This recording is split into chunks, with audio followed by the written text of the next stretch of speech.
It's unfortunate that every time I haven't so much noticed you, but I've noticed every time your mother gets upset, she gets kind of funky in a real racist kind of way. And I say racist because the only time that you disrespect somebody and speak rude to them is if you was racist in the first place, because you think it's okay to do that. For whatever reason, you thought it was okay to speak to me in such a disrespectful manner and say that I'm fucking over my brother's money. I'm lucky to still be here. Really. But you and your mom and your people, you're not having the same problems that I'm having. Okay? So you can't relate or judge. Don't judge me with your punk ass. Okay? Because you live with all the privilege that any white person could have in this motherfucking country, and you prefer to be a po-ass motherfucker with no education, with nothing but a bunch of fucking roommates to help you make your way. But you have privilege in this fucking country to be any fucking thing you want to be, and you choose to be what you are. You choose to be who you are. Andrew struggled to be more. Now, I don't know about because he has a disability, but I struggle to be more. And it's really fucking hard when the world has its nerve. You have your nerve to judge me. And I've been doing well enough to just barely keep my car. Barely. And all these different delivery jobs that I have tried to supplement my income while Uber was going through whatever it was going through, it hasn't been enough for me. So how dare you judge me? I made a decision that I felt that I had to make, and I made it. And all I can do at this point is struggle to get back on Uber, because right now I cannot do Uber until I get some things fixed. I need 2 new tires, an inspection, and then maybe I'll be able to get back on the road and make some money and pay my own way. But you know, you're lucky enough to have some parents. You're lucky enough to have some tangible things that you could live in. See, Andrew had a house that was worth $500,000. And while my mother was sick, someone talked her into signing some documents. So really, Andrew had a house that was worth more or equal to what you're living in. But he got fucked out of his house. My name wasn't on it. It was Andrew and my mom's name. And I got fucked out of it, and so did Andrew. And I bet a lot of people got fucked out of their houses around here. But you didn't get fucked out of yours. And you got the nerve to judge some fucking body and talk to me off the wall and disrespectful and tell me I'm fucking over my brother's money. The last thing I would want to do is fuck over his ass so he would ever have to come back and live with me, because I don't want to live with his fucking ass. Ever. Ever. So don't judge me. You don't have room for that. And when your father came and told you to call me, you should have called me directly. You should have just called me directly. That's passive-aggressive bullshit that I don't have time for. That's racism to me. That's fucking racism. You don't get it? That's horrible. Every time white people think they have room to judge somebody, they go over the top with that bullshit. And that's not acceptable. That's racism, just so you know. But don't cash 2 checks. Cash just one right now. And when your mom decides she want to speak to me on the telephone, then we can discuss the other check. I really didn't know what to do when she said that the other check had gotten cashed. I'll give her a copy of this myself, so she'll hear from myself how I feel. But I didn't know what to fucking say. It's a lot of pressure out here, not just myself, but many people trying to figure out, what do you do? How do you do it? I'm not going to become homeless in the streets. I'll be homeless in my car first, but not in the streets. And I definitely don't want shit from my brother. Nothing. I don't ever want him to ever have to come back and live with me. So I'm not making any moves so he'll have to come back. Anything I did was so I could live.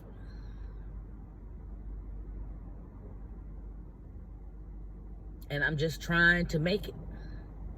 And I know you can't relate to it. You can't understand it. You think I'm a crumb and a piece of shit. But anybody who talks to me like you just talked to me, I think the same shit about you too. But how you just spoke to me is not acceptable, no matter what's going on. It seems like to me, professionalism is at least speaking to me with respect, because that's how I'm going to speak to any of you. But I've noticed several times I've been talked to kind of fucked up, really. And that's why when I left the last time, when I talked to your mom, it was so maybe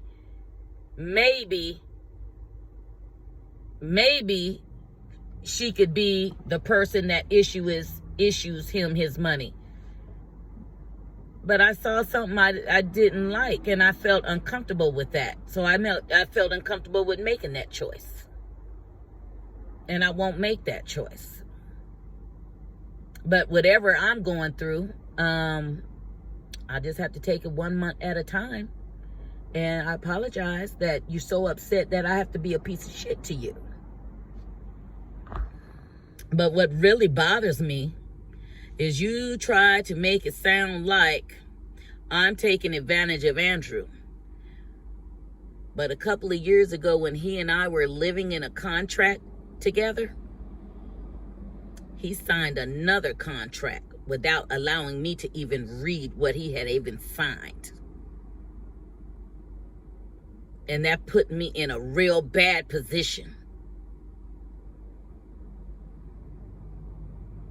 So when I asked him to go out there and meet your mom, I didn't intend for him to come back with a signed document. So I've had a bad day with this situation from day one. Because I was sitting in that apartment by myself eating bullshit. See, it was different when my brother and I was together and we were sharing our food together. And for him to not have compassion for me, to walk out and move out and not have any concern how I was going to manage, it has to be a disability. It has to be a disability for him to do that. Because he left me at a bad time the first time. And I'm just trying to make my way now. And I was climbing, I was making my way, and then COVID came. COVID didn't just come for me, it came for many.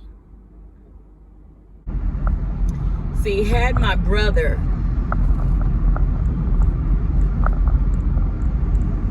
just had any respect for me, just any, enough to where he would come in at a decent hour at night and let me sleep so I could get up and work, we wouldn't even know you folks. Or Andrew would know you, and he wouldn't be living over there. But he doesn't have respect for me. And he might have learned that from society. People like yourself, you know? He's also passive aggressive. He doesn't even know that I'm on his team. But I gotta sleep at night. And sleeping in a studio apartment with my brother was not working for me. But I do see something that my brother has learned very well. He's learned passive aggressive behavior. See, to you folks, he treats you like gold. And you probably from time to time speak to him just like you have spoken to me. Because I know he'll get on your nerves. I know he will. Because that's in his nature. That's his disability.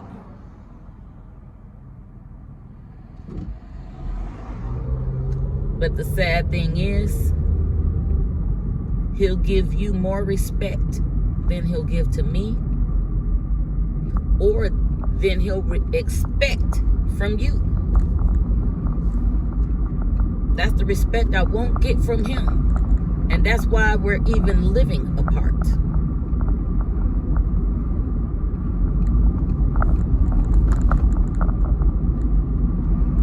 Otherwise, I saw this thing going a whole different way. But I was being able to get sleep at night if it was to go that way. I see it going like this from this point on. I expect to come see my brother this weekend. I expect to have some kind of dialogue with you, Daniel. And really, your mother also. We're under COVID, and things are not normal.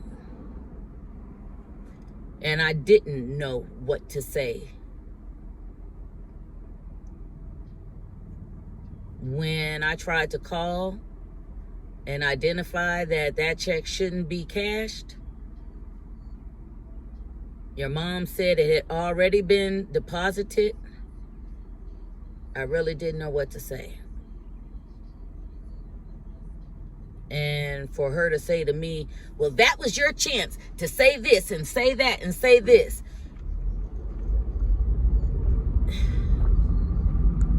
You've got to sit in somebody else's shoes.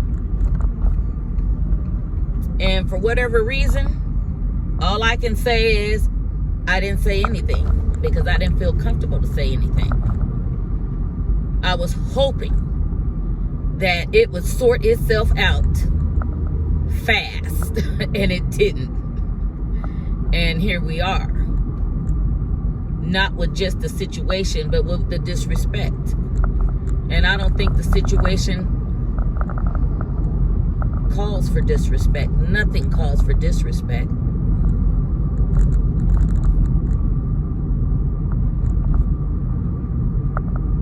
Not when it's supposed to be a professional situation. You're not my brother. Your mom is not my brother or any family member to me. So for me to get as comfortable as I get with my brother, with you, is uncomfortable for me because I don't know you like that. But I see you don't have any problem getting that comfortable with me and actually accusing me of something and judging me.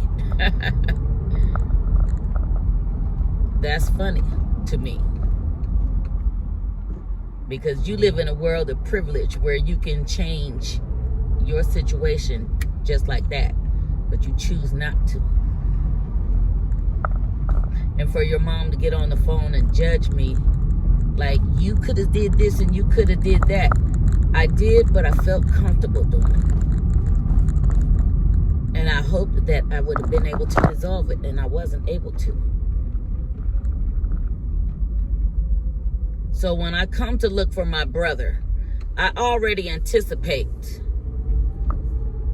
If you talk to me like that on the telephone, then you probably think it'll be okay to talk to me crazy face to face.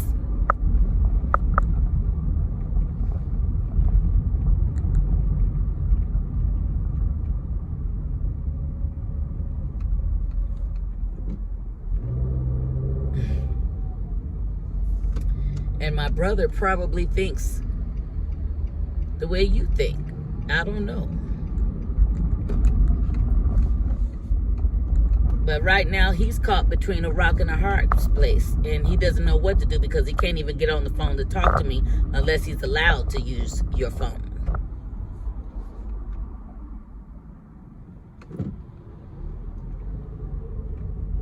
And I guess I have to fix that situation and get him another phone. It's a never-ending experience for him to get drunk, lay out, and let somebody take his phone every week or every month.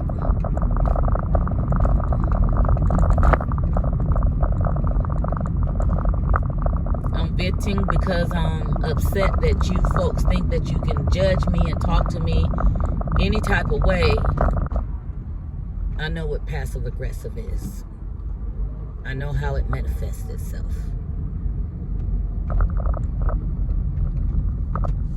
So, I'm going to say this again. Cash one check. And unfortunately, the other one you cannot cash. Period. You just can't cash it. There's nothing I can do about it. And all I can do is hope for that situation to change. But I'll tell you, as easy as it is for you and your mother to judge me, well, I feel some kind of way also. And that's why I didn't continue to have that conversation about my brother, I guess, being in your residence, I guess, under your mom's supervision permanently. Because if I don't know her phone number, cell phone number that is, and your dad said he would email me, as far as I see, I never got the email. And she felt uncomfortable with me having her address. So she didn't want to text me her address.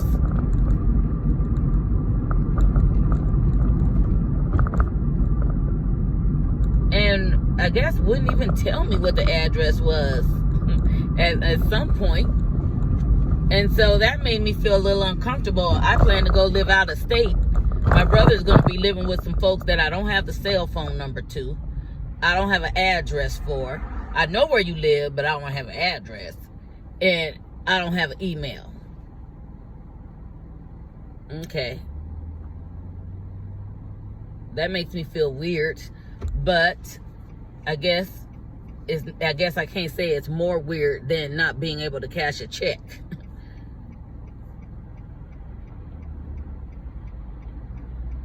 But no matter how weird I was feeling, I didn't say anything disrespectfully to anyone. I just declined out of the situation and went on about my business. But I never said to anyone this, and that, and blah, blah, blah, blah, blah. No, I'm not saying anything until now.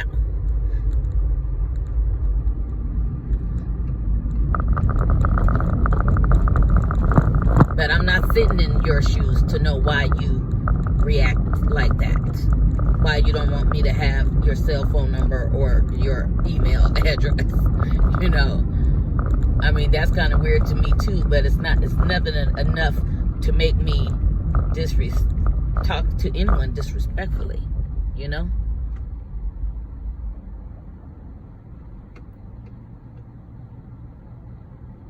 No matter what's going on, my brother's living in your home.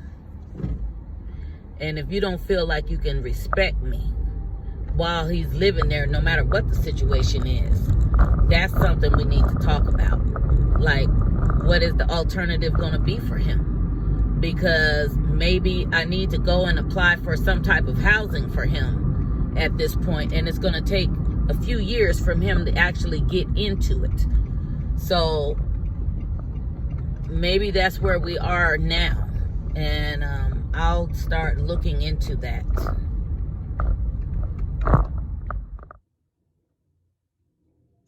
I do feel pretty uncomfortable that you and your mom spoke to me in a disrespectful manner.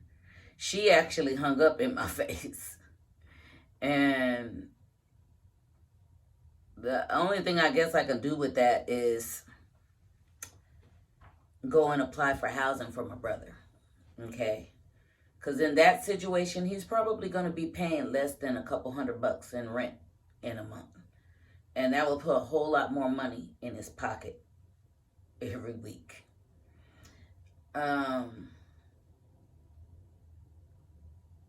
Him and I did talk about that. So there's a waiting list. And I'll just go from there. I'll put him on the waiting list. Because the way I was treated today made me feel like if I come over there, it's going to be such a tense experience that